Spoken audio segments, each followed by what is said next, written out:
So last night, as I was mourning the passing of the Queen, I was flipping through the channels, and I came across wrestling on Friday night. And I think it's WWE, and they were in this big auditorium in Seattle, and they called it the Climate Contract Stadium, Coliseum, whatever the fuck it was. And I thought, what? It's called Climate Contract, or Climate Commitment, or Climate Combat, whatever the fuck it is. Climate something. And I was like, no, there's no fucking. There had to be they had a Climate Pledge. Climate Pledge Auditorium or Stadium or some shit. Climate Pledge Stadium or whatever it is in Seattle. And I was like, what? And so I figured there had to be some kind of company called Climate Pledge. Because certainly the people of fucking Seattle, or maybe the people of Seattle and the government of Seattle, irregardless of what the people, or regardless of what the people fucking wanted, could do that. They could name a civic auditorium or something. Climate Pledge. But it turns out I was wrong on both counts.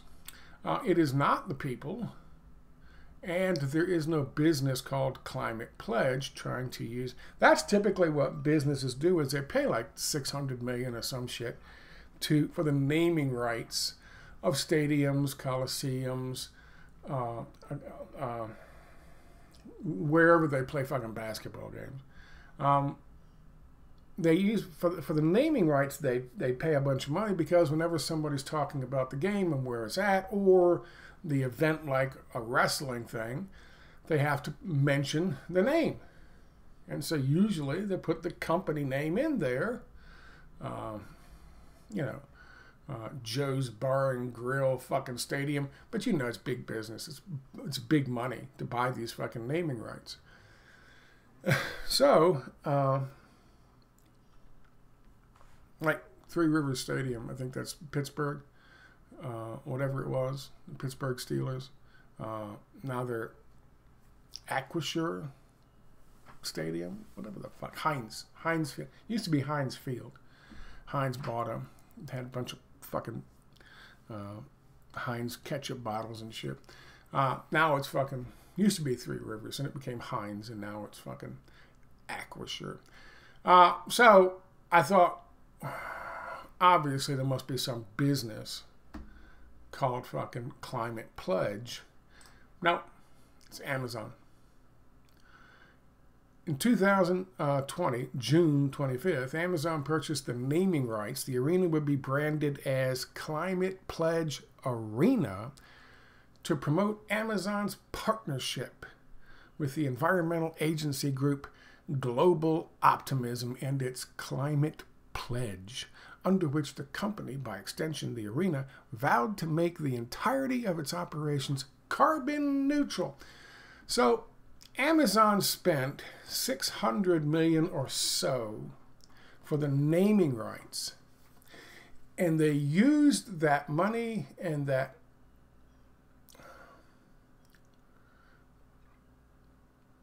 visibility, instead of calling it Amazon Arena, which would make sense, they called it Climate Pledge Arena, because it's more important.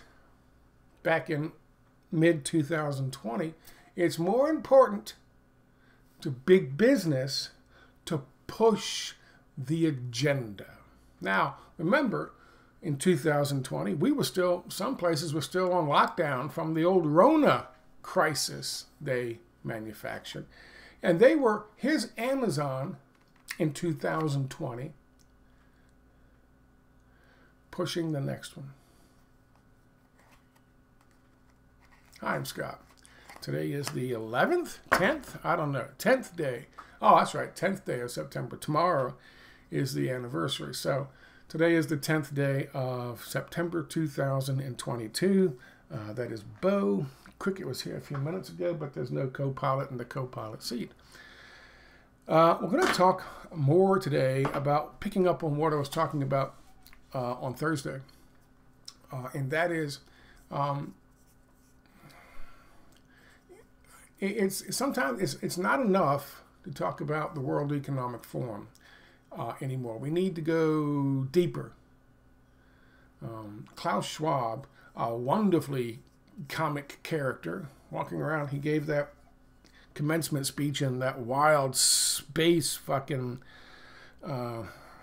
outfit that looked straight out of fucking, what's that thing with the ring with the, I don't know. And RuPaul was in it as the androgynous alien god, the Egyptian god, who the fuck knows? It looks like something out of that.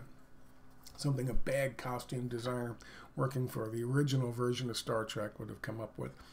He's a lovely character, especially with his Nazi collaborating father Eugene, and his connections back with Kissinger. I think it was Kissinger or one of them who gave him the job in 1971 to run what ended up becoming the World Economic Forum.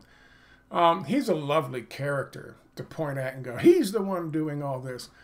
But listen, Klaus Schwab runs a think tank. That's it. And he's not even really good on the forefront anymore. He was when it was the Rona and the Great Reset. They talked about, they did a lot of interviews with him, but he really just comes off as the son of a Nazi, to be honest with you. So they've kind of put him on the back burner, but to be honest with you, you have to understand, if you say Klaus Schwab is the fucking brains behind this whole thing, you don't have a clue. You don't understand the complexity, how deep this fucking rabbit hole goes. Amazon was doing this in June of 2020, knowing where we would be in 2022. Knowing where the next crisis was going to be ginned up.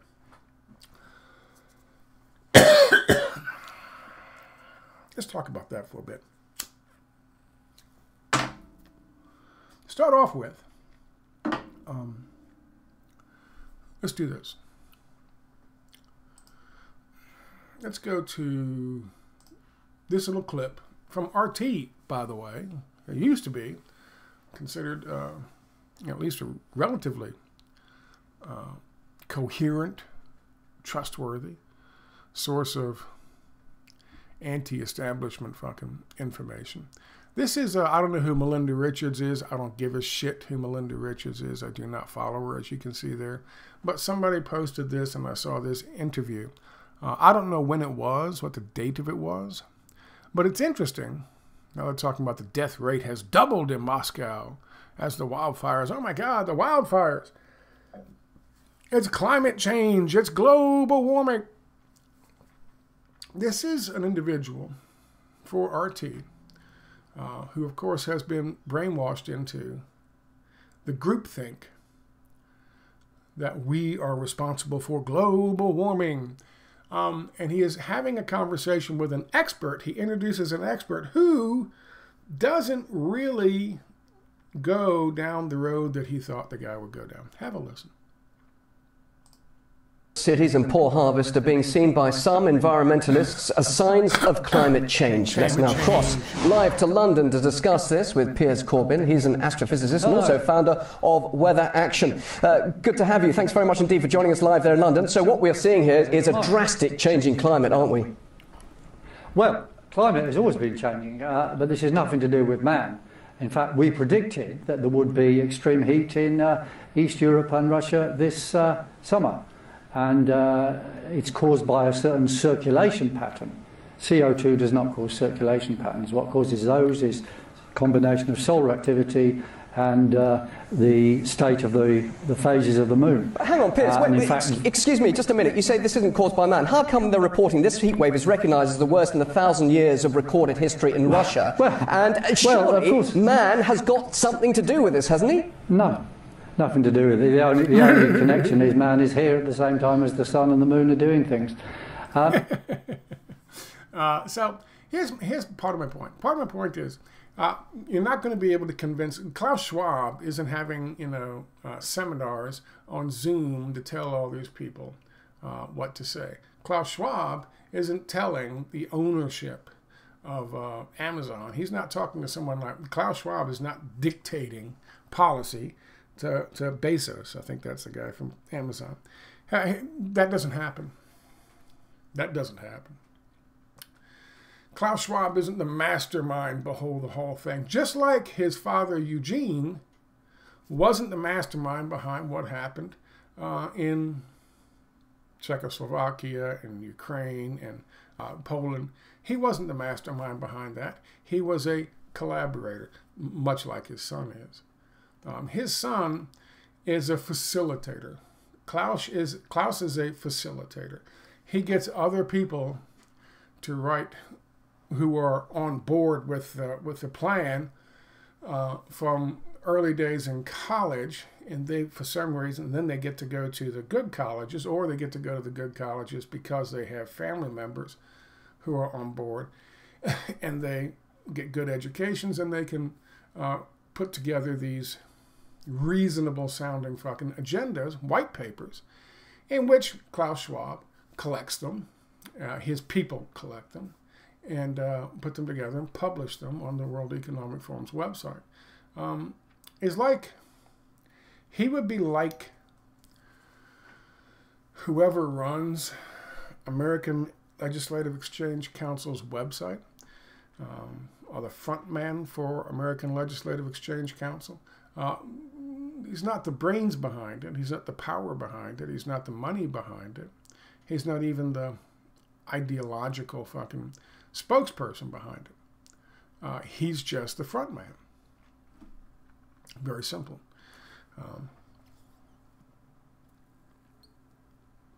You would imagine that these people would, the Bezoses of the world, the Christine Lagardes of the world, the people who actually run this stuff, the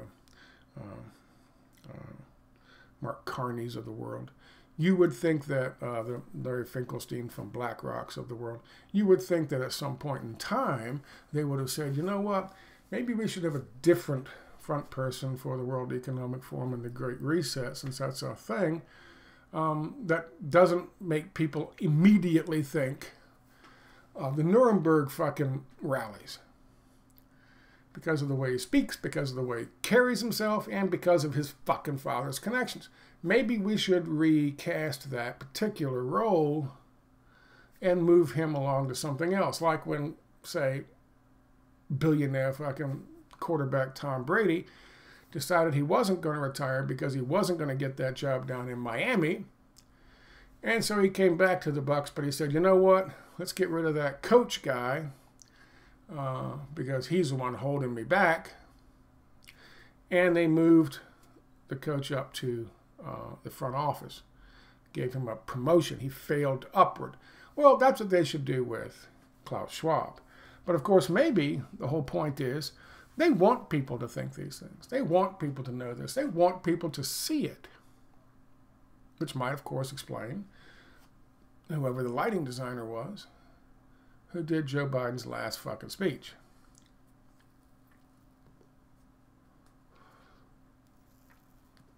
Let's jump into this, and I'll give you some rock-solid examples. We're going to start with Christine Lagarde. Now, this is fascinating, and this is important, and I didn't want to bury the lead, but this is it. Christine Lagarde, let me just read it for you. European Central Bank President Christine Lagarde ruled out providing short-term financing lines to struggling energy firms throughout Europe, saying that that's the job of European Union governments. Not them, governments. Quote, in this current very volatile environment, it's important that fiscal measures be put in place to provide liquidity to solvent energy market participants, in particular unitary, and in particular, utility firms, Lagarde told the conference on Friday. But as far as the ECB is concerned and the national central banks of the Euro system, of course, we stand ready to provide liquidity to banks, not to energy utility firms, she said. One of the firms that's going to be hurt the most, according to this, is something called Uniper SE. Uniper SE is a German firm. They're in trouble. They helped bring about, or were bringing about, the Nord Stream 2 project, when, of course, they had to shut that down in May of 2020 because they anticipated. They saw what was coming down the road.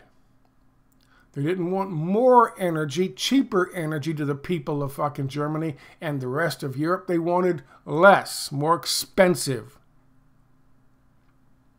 So in May of 2020, they were already in the process of doing this.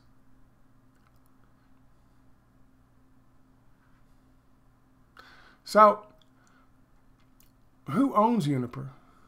Well, 30% of it is owned by the federal government of Germany. It's not majority owned by a business. But still, 30% of Uniper is owned by the people of Germany. And they are more than willing to let that go under, while, by the way, providing money to energy market participants. It's important that fiscal measures be put in place to provide liquidity to solvent energy market participants. Who is that?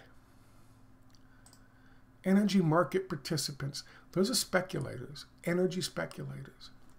They are saving energy speculators, putting money together to save energy speculators while continuing the sanctions on Russia to the point where Russia has shut down Nord Stream. Continuing sanctions on Russia, which are doing nothing to hurt the Russians and the Russian people or the Russian businesses. But they are crippling the people in fucking Germany and across the fucking European Union. But the European Central Bank will not move to help the energy fucking plants, the energy fucking businesses, especially if they're even partially owned by a state. This is privatization. This is exactly what fucking neoliberal economic ideology has done in the past for 30, 40 years.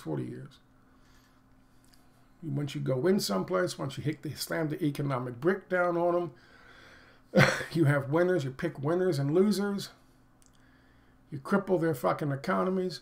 You cause more hardships to the people. I talked the other day in a video, my last video that I made, this one, and I talked specifically about the anti-worker laws that are being implemented right now in Ukraine. I told you that this is not, as Klaus Schwab in one of his writings on the World Economic Forum, this is not an effort to replace neoliberal economic ideology. This is an effort to save it, to double down on it, as Klaus Schwab talked about. When he wrote it, public opinion was swinging the other way. The pendulum was swinging the other way. It had gone so far to the right with neoliberal economic ideology and free market ideology, quote unquote, with the IMF imposing it, the World Bank imposing it, the World Trade Organization imposing it, us imposing it, sometimes violently,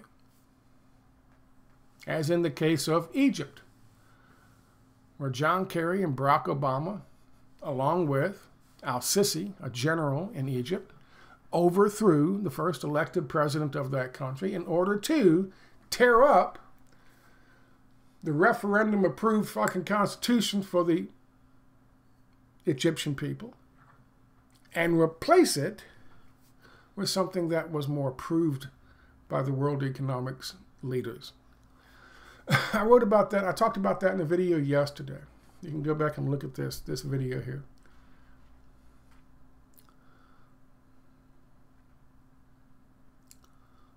This is what they're doing. This is what Christine Lagarde is doing. Right out in front of our faces. Right out in front of our faces. This is the thing that we should be talking about. I want to play something for you. And yes, the name LaRouche is there. This is Harley Schlanger. And he is from, again, the LaRouche organization. Now, keep in mind, the LaRouche organization and his widow, and, of course, Harley Schlanger and others, filed injunctions against the LaRouche Political Action Committee because they are pushing anti-China rhetoric, they are pushing neoliberal regime change rhetoric, and more of this pro-Trump stuff. And they are demanding that the LaRouche, they may have been successful already, but they are demanding that the LaRouche PAC stop using his name, because these are not policies in which they're pushing policies that LaRouche certainly wouldn't have pushed were he alive today. So before you get all, oh my God, he's going all Lyndon LaRouche, I'm not going all Lyndon LaRouche on anything. I'm talking about this individual and one specific thing this individual is talking about. Have a listen. In the world of the insane, we have the European Union Energy Plan, which is to bail out energy speculators and derivatives markets, protecting spot market swindles, while demanding mandatory targets for cuts in energy consumption of the population. Not only that, but also refusing to use any of the fucking money that supposedly in the European Central Bank is the idea is to keep the not only the people better served throughout Europe, but also the businesses better served throughout Europe. They're doing the exact opposite. They're bailing out the fucking speculators. We used to hang speculators in the West, boys and girls.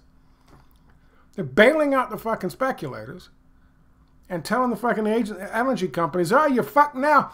And they're the ones who did it to them in the first place. Why? Because across Europe, many of these energy companies are owned by the state.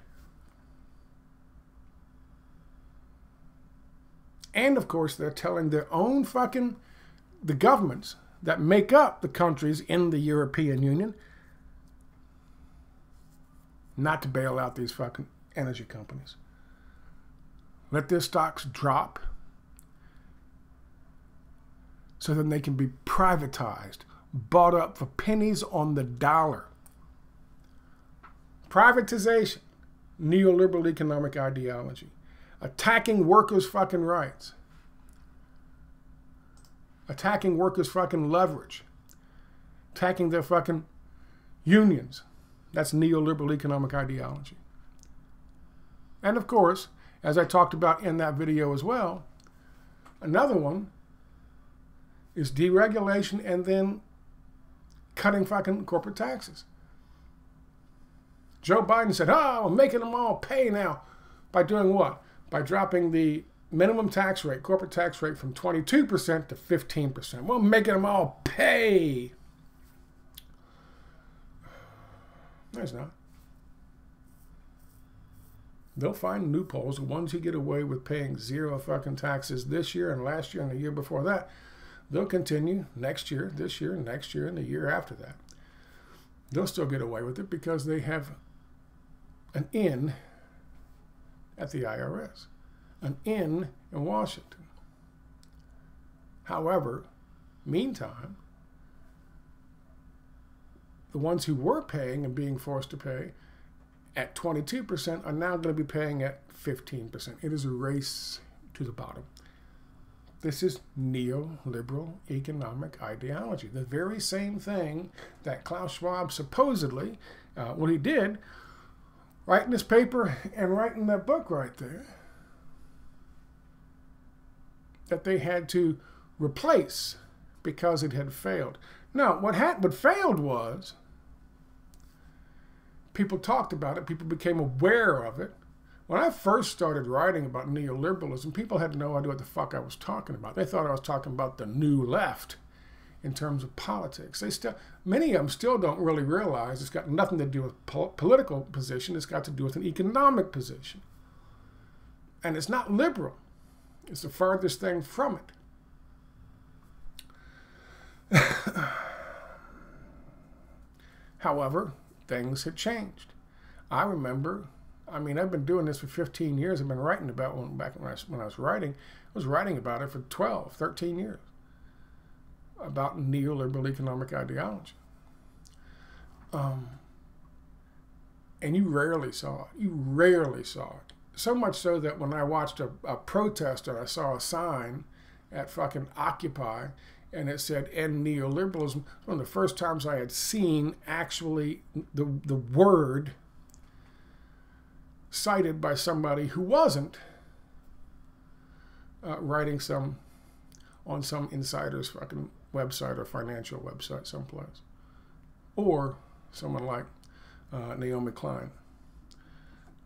So I was pleased and kind of shocked about it back in the day. Now, it's pretty commonplace. We kind of understand it. Even dipshits like fucking Jackson Hinkle, while he's blaming Klaus Schwab as if he's the mastermind behind all this shit on Tucker Carlson's show.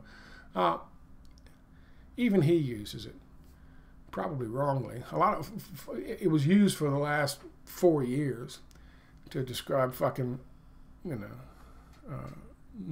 some form of political fucking party. But eventually, as Klaus points out, people all understand and recognize it's unsustainable. And it's causing more harm than it ever did, than the good it ever did, or the good they can pretend to claim it fucking did. All it did was make fucking billionaires and make fucking a lot of people poorer than they were when it started. Now, he writes a book. They have a whole campaign. The Great Reset is going to do away with the trappings of our old system, which was neoliberalism. And we're going to bring about something new called shareholder economic ideology. And I told you when I first fucking read about that, when it first came onto my fucking, popped up on my radar, I said, they're not going to change shit. These are the people who are writing this stuff and coming up with this stuff are the same fucking people who did it to us in the first place. You think they're going to change? You think they're going to go from savage capitalist to communist overnight? Come on, folks.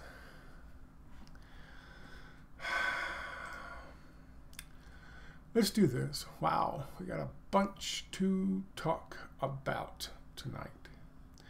I would recommend going to watch this because it is interesting. And again, this is not your Trumpites fucking LaRouche. This is the LaRouche organization, not LaRouche PAC. So you might want to go have a look at this. You might want to go have a listen to it. And it's not for you if you want to think the Chi-Coms are the ones behind all of this. I mean, even Alex Jones has finally come to the fucking point where he understands. It's not the Chi-Coms, boys and girls. She's not a communist. She is a dyed-in-the-wool savage capitalist. She is telling you straight up, we're going to let your energy companies go bankrupt and turn your lights out. But they are going to give money to the fucking speculators while that happens. To big finance and big banking. By the way, that money's not hers. It belongs to the very same people she's going to fuck over.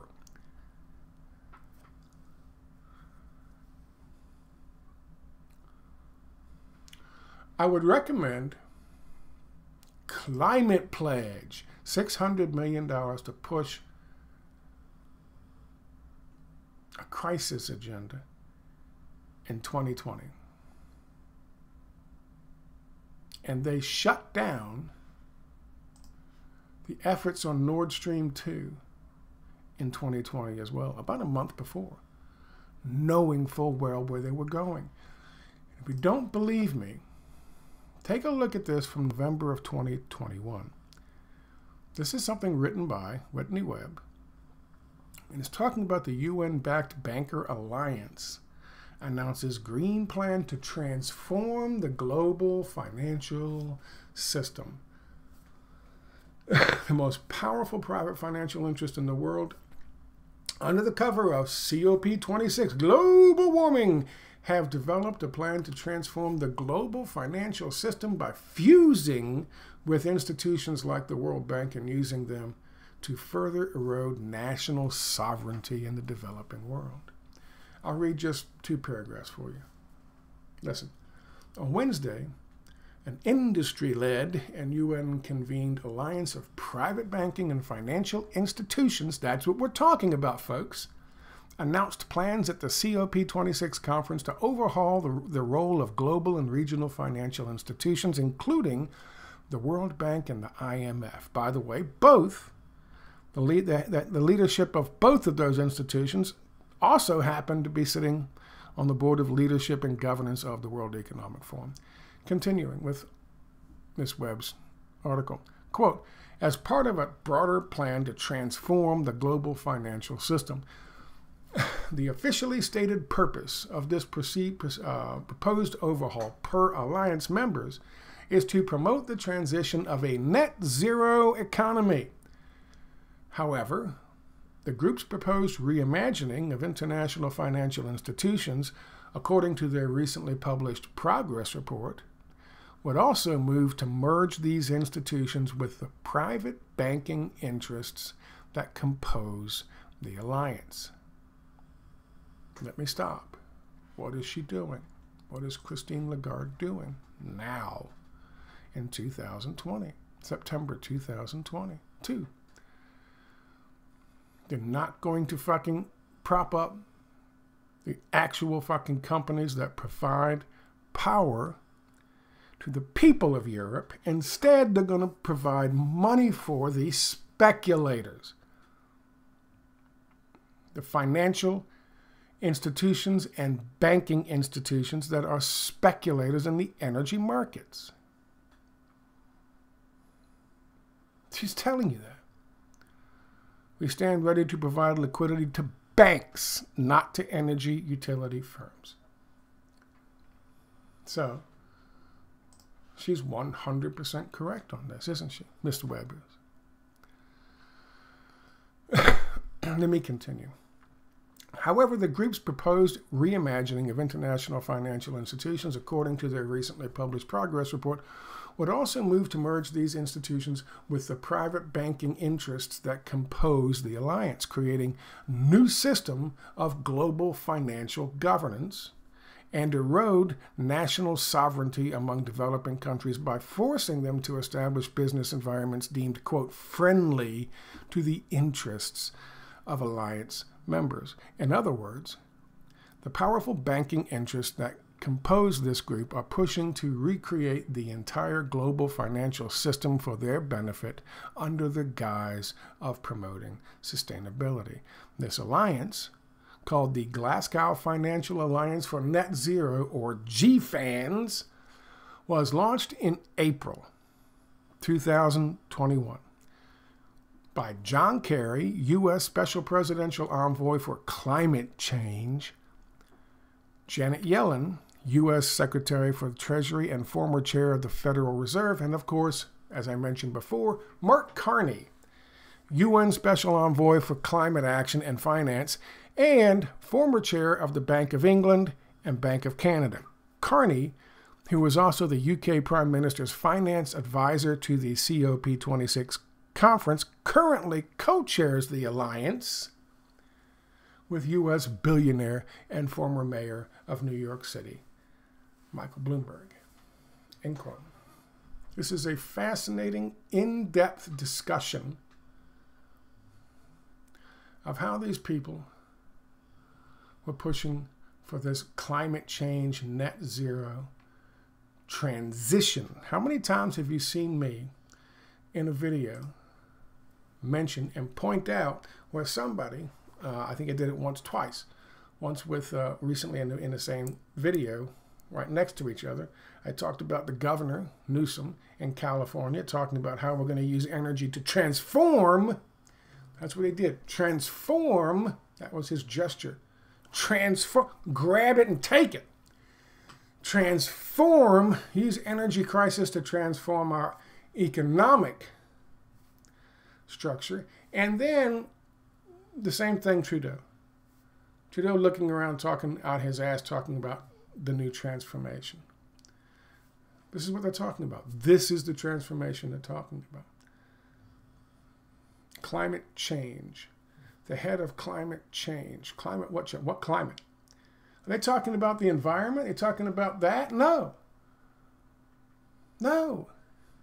You misunderstand. That's not the climate. This is the climate. Us. They measure the climate of the people.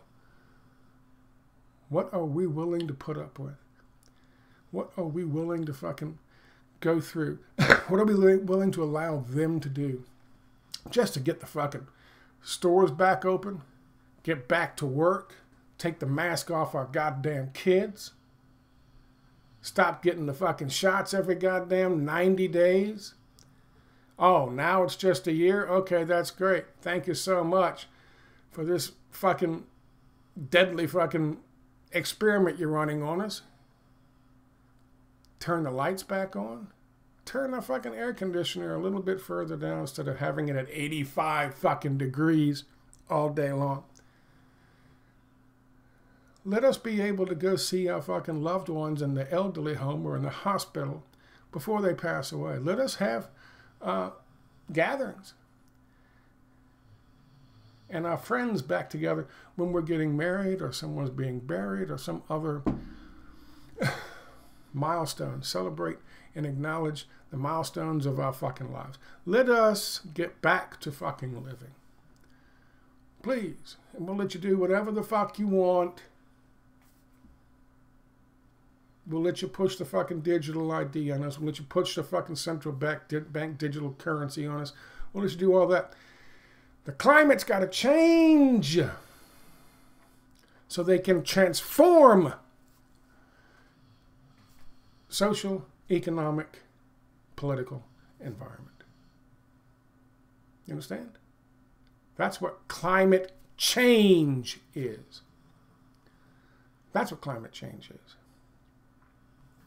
It's got nothing to do with it. Like that dude said, the scientist said, on RT, what are you talking about? What has man got to do with it? Man's here. Man's writing shit. Man's talking about shit. I've got a microphone in front of me right now. A man is talking on fucking RT about this shit. Meanwhile, the sun and the moon, the climate goes through cycles. There was a little warming period. We had to wipe that fucking thing off. Create the hockey stick back in the fucking day. Remember all that shit? They were pushing this stuff back in the Al Gore fucking inconvenient truth fucking days. I saw that shit. I was fucking moved by it. Didn't take me long to realize it was bullshit.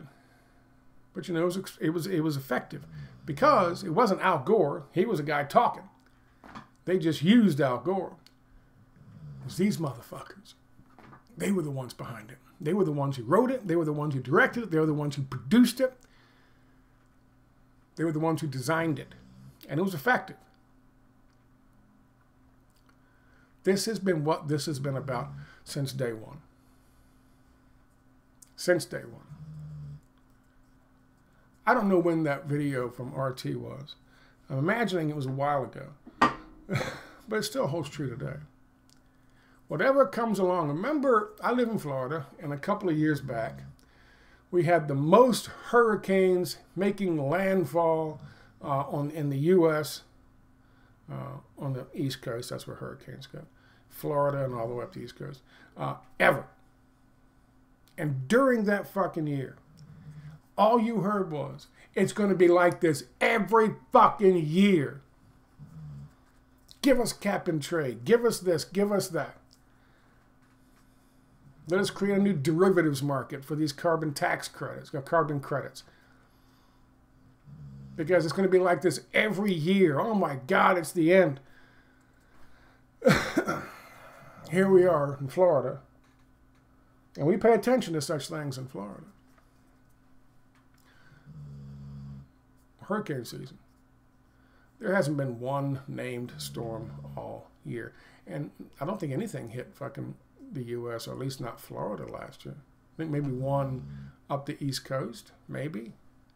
One. A couple of years back, it's going to be like this every fucking year. Fear.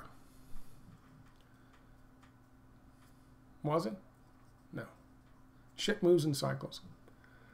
And so too do the propagandists pushing climate change. That's what climate means. Whenever you hear climate change, the climate of the people, that's the climate that has to change.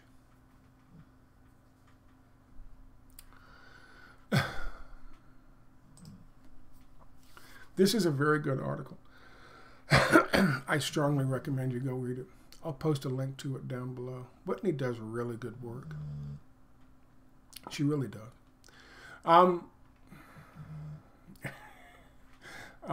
Yeah, I know I've had my thing with it.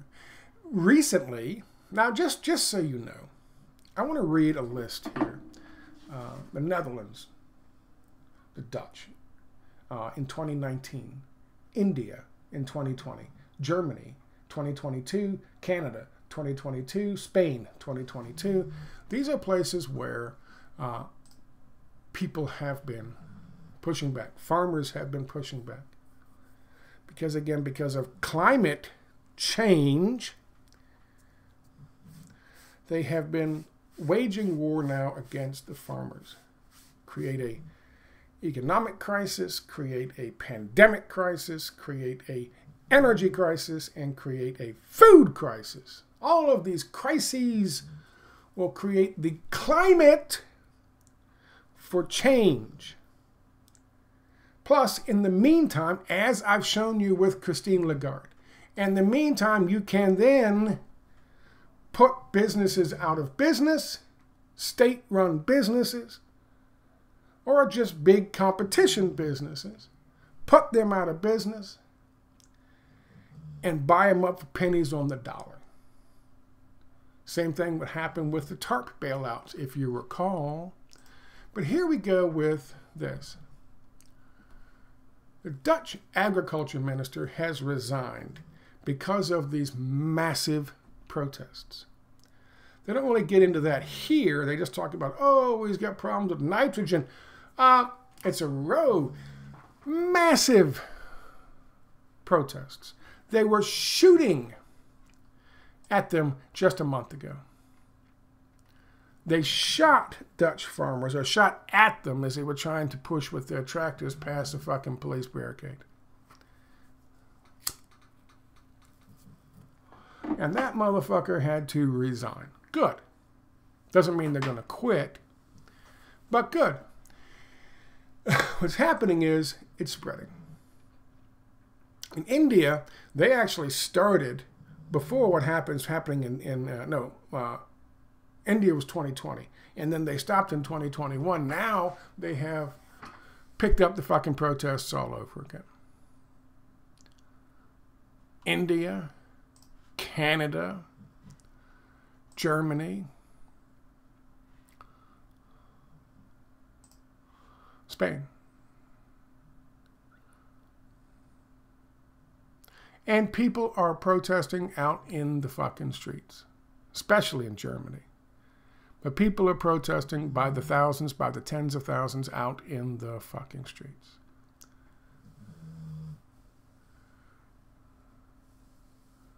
People are fucking over it. Their plan has been, from the beginning, the New World Order, what George H.W. Bush once called a really big idea.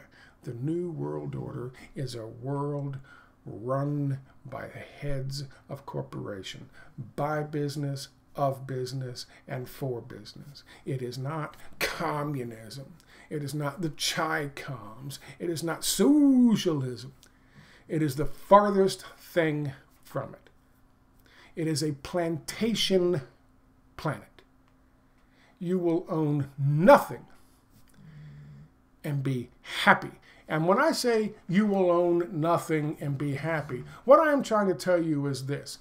If you ever read George Orwell's 1984 or you watch the film with John Hurt, early in that fucking film, there's a scene where he comes out after being instructed by his TV that he's not fucking paying attention enough or doing his exercises wholeheartedly enough.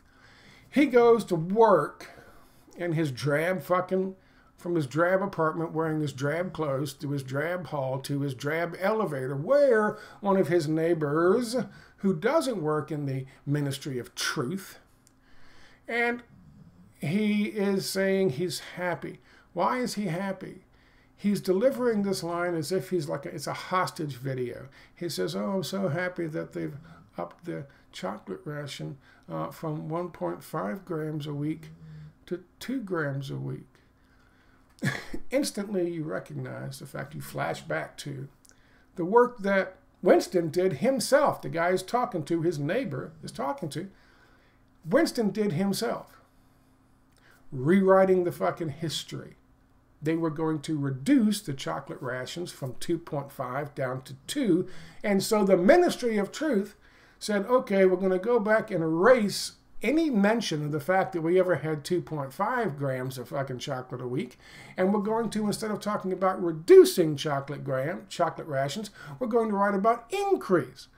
The news will now be, instead of we're dropping fucking chocolate rations from 2.5 grams per week to 2 grams a week, the news instead will be we are now increasing from 1.5 grams a week to 2 grams a week. And that dude who's talking to him, I forget the character's name, in the fucking elevator, is just so happy that they're going to now, well, it's just wonderful that we're going to increase the chocolate rations from 1.5 grams to 2 grams a week. And he tries to smile weakly. Why? What is that about? What is that little scene? So much in that little scene. What is it about? You will be happy. You will own nothing. Because if you're not happy, boys and girls, if you're talking like we're talking right now, if you're speaking your fucking mind, if you're telling people how you really feel, then you're a thought criminal. And you know what happens to thought criminals. They go to room 101. And what is in room 101? The worst possible thing you can ever imagine.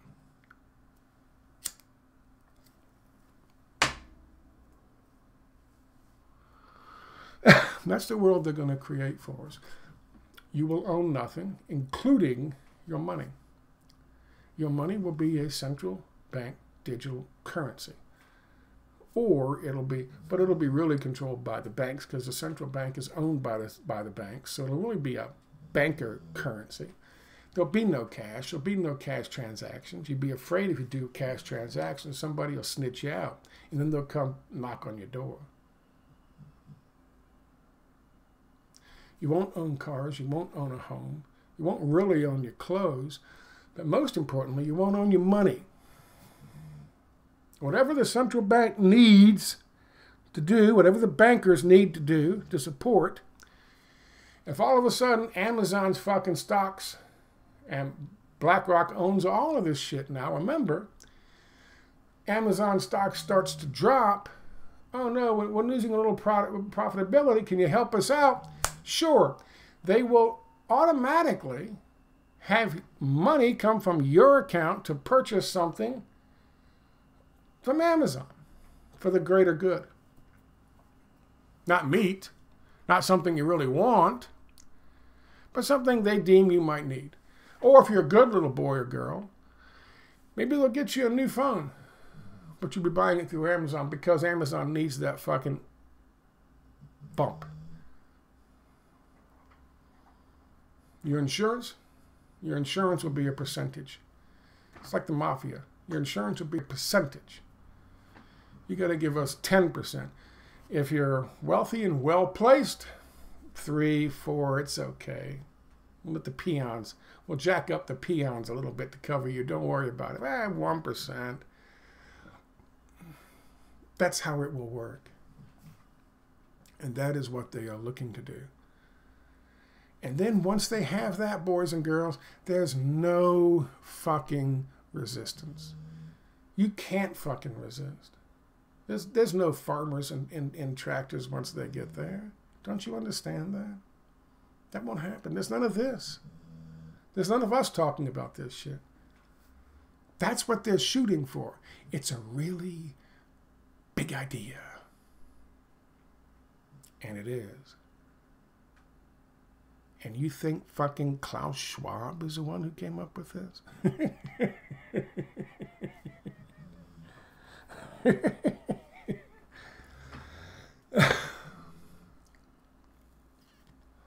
That's like saying, oh, it's the Chi-Coms, it's the bat lady who did this to us with fucking COVID-19. Come on, people. This shit goes deeper than that. The rabbit hole goes much, much deeper than that. They're naming auditoriums. They're naming arenas to go in line with their fucking agenda 2 years down the road. You're stopping Nord Stream 2 saying, no, we don't want fucking cheaper and less expensive fucking energy and power in fucking Germany. In 2020, they have a fucking plan in place.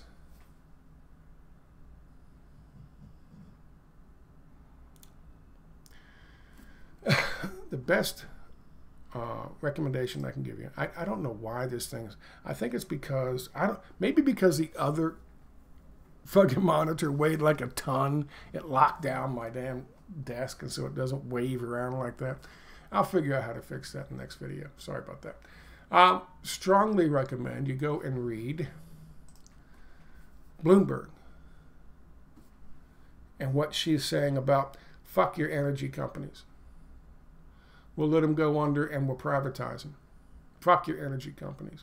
But we will use the taxpayers' money from all across fucking Europe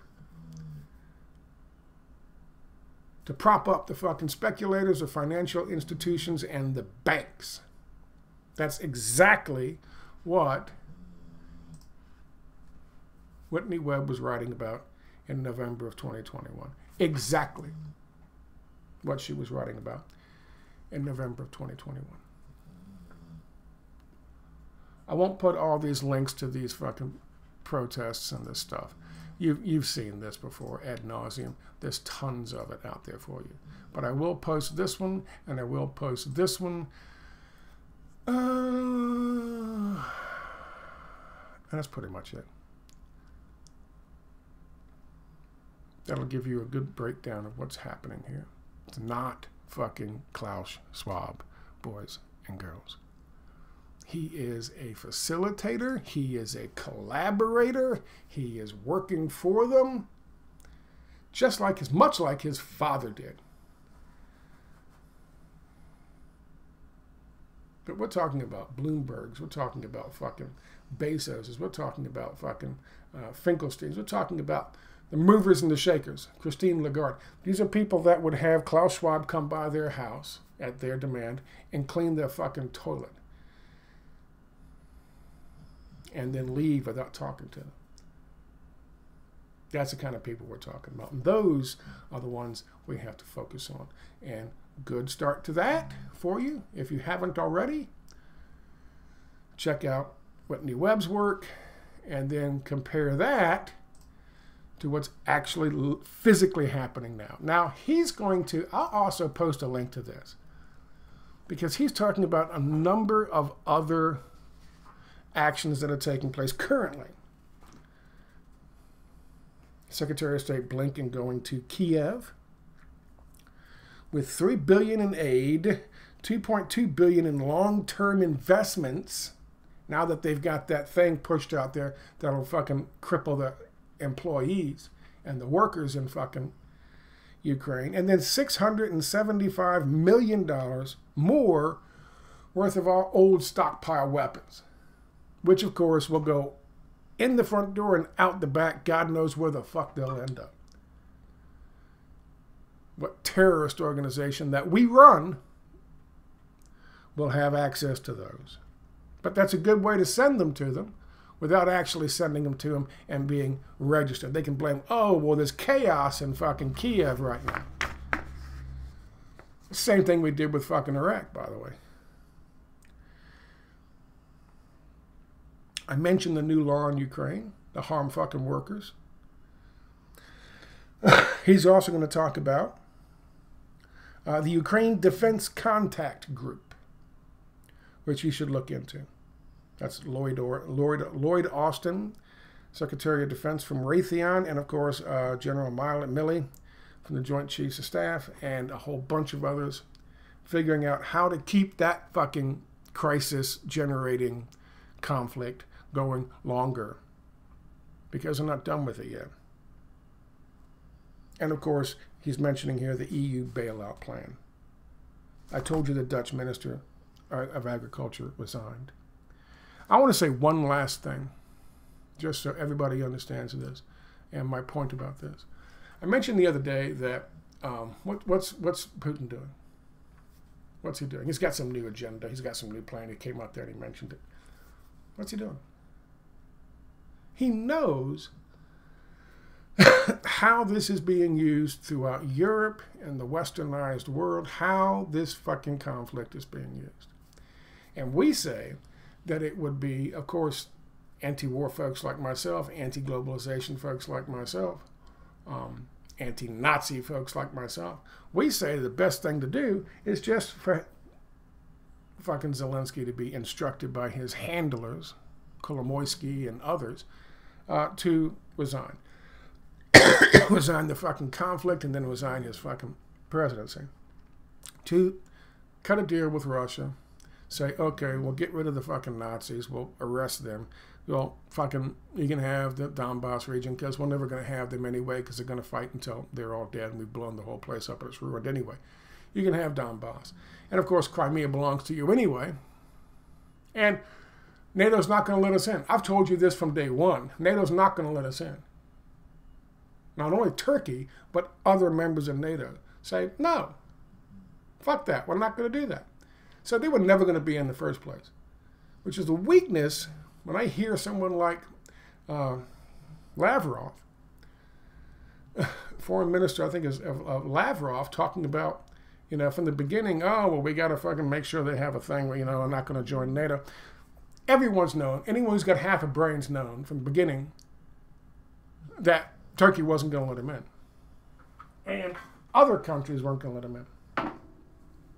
So, what's the point? What is Putin doing? Does Putin think that he is weakening these people with all the harm it's causing us? All the harm it's causing the people of the European Union and Canada and Australia and New Zealand and the United States.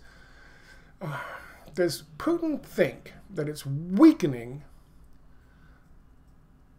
this really, really big idea? Because he recognizes, he's talked about this before. In the joint statement between China and Russia, they talked about this before. Do they really think that it's weakening their plans? No, he's not that stupid. He knows, like some of us know, that this is exactly what they wanted from the start. And yet, Vladimir Putin seems to be too fucking stupid to realize the best thing he could do if he wanted to shoot their take the legs out from underneath their big plans is to say, okay, bring in UN fucking peacekeepers, position them all across our border with fucking Ukraine, with lots of fucking satellites looking down to see who does what, and we'll fucking occupy the Donbass region with our soldiers, and you can put some peacekeepers between the Donbass region and Ukraine. And of course, leave us alone in fucking Crimea, because Crimea is part of Russia now. I know you're not going to fucking join NATO. Everyone knows that. And we'll let you see how you deal with the fucking Nazis once they decide to turn their angst inward. If anybody from all these other fucking cities who think that they're going to become part of fucking Moscow or part of fucking Russia in Ukrainian cities, Kharkiv, the ones down fucking south on the Black Sea, if they really think that they need to fucking leave, want to become part of, then pack your bags and move to Russia. Russia can afford to take however many of them and help set them up in towns and cities in fucking Russia. Leave that fucking shit alone. Do what you came there for. Protect the people in Donbass. Either it's going to be an autonomous region or it's going to be part of Russia. It doesn't fucking matter. Protect the people in Donbass. Protect your own fucking interest in Crimea. You know NATO's not going to fucking accept them. So, that's it. Then sit back and let fucking Zelensky decide whether or not he wants to bomb UN fucking peacekeepers or shoot over them into fucking Russia proper, which is the start of a fucking war. In which case, the Russian people will get what they want instead of doing this little bit by bit by bit, half measures kind of thing in Ukraine. Then they can just sweep right into fucking Ukraine and take all of it. And no one's going to fucking question it across the fucking globe because you have all the satellites looking down saying, yeah, look at this. Zelensky's fucking shooting rockets and missiles and bombs into fucking Russia, killing Russian people. They're the ones who started this aggression. Russia finished it. End of story. Then you get the fucking denazification that you want. Otherwise, if they don't do that, you're going to get the denazification anyway because the Nazis are going to be so fucking freaked out that they can't do anything. They'll either be killed by their own fucking Ukrainian fucking soldiers, or because they've been killing so many soldiers by shooting them in the back, or they're going to try to go after and regime change fucking Zelensky. At which time, we'll get rid of him.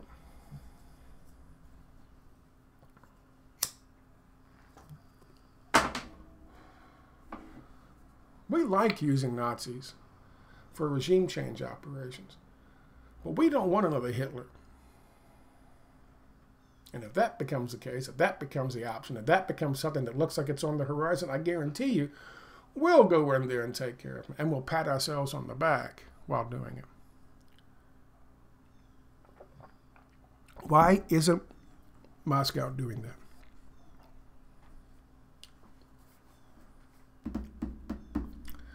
That's a damn good question, and maybe one I will try to address tomorrow. I thank you guys very much for your time. I'm sorry I didn't do a video yesterday. I had the doctor, then I had the store, then I came back here and cut the grass and did all that. And of course, I was really upset about Queen Latifah being dead. I don't really care about the Queen, to be honest with you.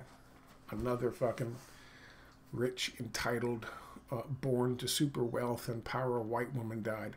I don't give a fuck. I don't care. Really don't. Everyone talks about what a hero she was. She came out of somebody's fucking birth canal. That's what she did. That's how she attained her power. Just like, I mean, I call them like I see them. I call out the fucking George W. Bushes of the world for the exact same fucking thing. You were born to that. You don't get credit in my book for that. So she's gone. Don't care. Somebody posted something about hoping she suffers, and they got taken off of Twitter. Give me a break. Because people just can't stand being fucking, oh, that made me feel a certain way. Oh, take it off. I guess if there's a takeaway from today's video, it's climate change. They have to change the climate in which we exist now. We live, at least prior to the Rona thing. We have to change the climate in this country where we would never, ever, ever accept the kind of future they have planned for us. Never. We're going to take away all your cash, and everything you do is going to be with a central bank digital currency. You don't mind, do you? Go fuck yourself. We got to change that climate. That's what climate change means. It has nothing to do with carbon in the air. When I first heard about that shit, even with fucking Al Gore talking about it, it dawned on me. Carbon's a building block of everything on the planet. And they want to control it? That should have been a clue. Anyway, I got to run. It is Saturday. Go out and have a good Saturday. It's about a 2-hour fucking video. I don't know how long it is, but it's been a long video. I'm making up for yesterday. Look at that waving. Ah! All my epileptic viewers are going to be like flipping out on the floor. Ah! Thank you guys very much for your time. I hope you have a very good Saturday. And Bo was acting a certain way. What do you want? What do you want? Let me get it. Up here. That doesn't. He runs away. I've got him trained so well. Bye, guys.